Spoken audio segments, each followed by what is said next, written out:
Yo bafethu, kusanda kuthiwa uWitness D udutyuliwe watshona.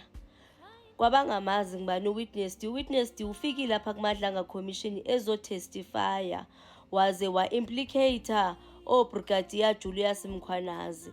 Abanye ke bazakhumbula ngulo wafika wathetha malunga nesuspect eyathi yabulawa eBrakpan xa igqiba kubulawa yena enguWitness D, kwaze kwathiwa makathathe umzimba ayowulahla edamini, wayewulahla ngasedamini laseNigel.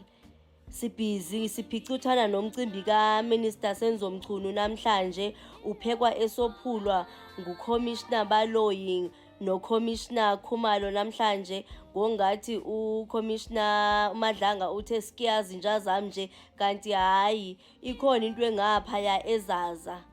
Yo hayi umoya wami uphansi bafethu. Kaloku lo muntu ufele iSouth Africa. He was our witness. He was our crucial witness. We failed him. The country failed him. He should have been protected. I honestly feel there was a negligence from side lethu. Hayi bafethu, this is sad.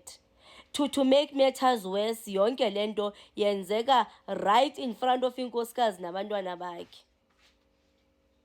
Was it all with it intoba makeze kuMadlanga Commission? Why couldn't he be protected?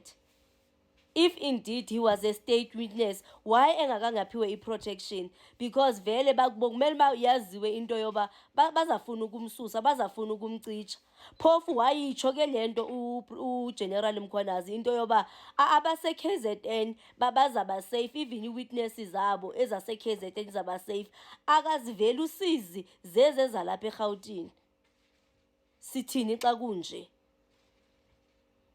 Just after i-closure xa kuvalwa iMadlanga Commission namhlanje babethi bayayivala since kuyi-festive season sizadibana next year.